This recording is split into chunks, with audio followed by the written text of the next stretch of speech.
Assalamualaikum warahmatullahi wabarakatuh.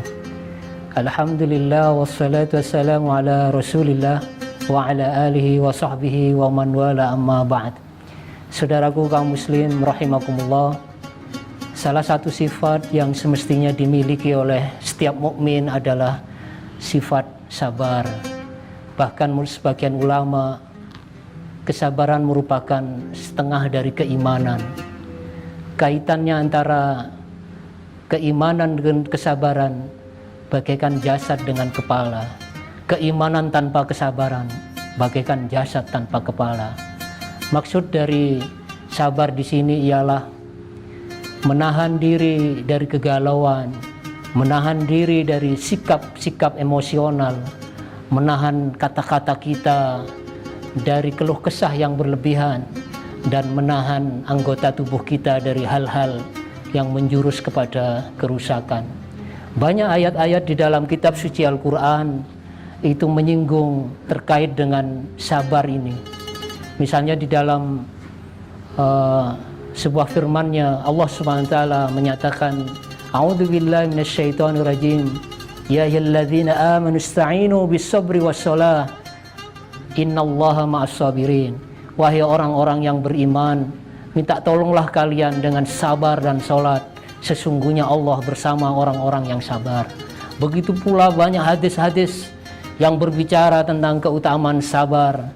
Misalnya Rasulullah menyatakan yang artinya, barang siapa yang menyabar-nyabarkan dirinya, berlatih untuk menjadi orang yang sabar, maka niscaya Allah akan jadikan dia betul-betul menjadi orang yang bersabar. Saudaraku kaum muslim rahimakumullah, para ulama membagi sabar menjadi 3 macam. Pertama, sabar dalam ketaatan, sabar dalam meninggalkan kemaksiatan, dan sabar di dalam menghadapi ujian dan cobaan. Sabar di dalam ketaatan ini penting, bahkan ketaatan apapun yang kita lakukan menuntut kesabaran kita. Ketika harus sholat tarawih sekian rakaat, ini menuntut kesabaran. Puasa harus meninggalkan lapar, harus meninggalkan makan minum dari terbit fajar hingga terbenam matahari, meninggalkan hubungan suami istri dan seterusnya. Ini menuntut kesabaran. Pelaksanaan haji dengan segala dinamikanya ini juga menuntut kesabaran. Maka para ulama memberikan resep bagaimana supaya kita sabar di dalam ketaatan. Pertama, sebelum melakukan ibadah apapun, ikhlaskan niat bahwa ibadah ketaatan yang kita lakukan ini semata-mata mengharap ridho dari Allah Subhanahu wa taala, bukan mengharap pujian dari sesama manusia.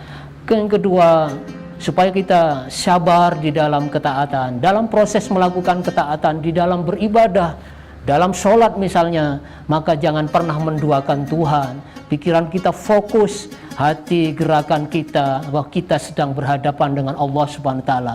Ini akan menjadikan kita lebih sabar di dalam ketaatan. Kemudian yang ketiga, setiap usai melakukan kebaikan, ibadah apapun, jangan pernah kita membicarakan pada orang lain supaya mengharap pujian dari mereka. Maka ketika kita tidak mengharap pujian, maka semangat kita menjadi kendor, berarti dia tidak sabar di dalam melakukan ketaatan.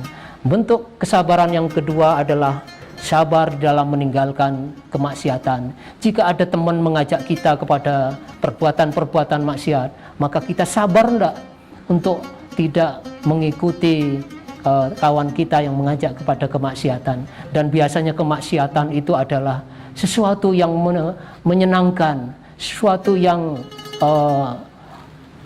memberikan suatu kesenangan sesaat, tetapi sabar tidak kita meninggalkan itu. Yang ketiga, bentuk kesabaran yang ketiga adalah sabar di dalam menghadapi ujian dan cobaan. Hidup ini adalah ujian dari Allah Subhanahu wa taala. Orang kaya diuji dengan kekayaannya, apakah dia bersyukur atau kufur.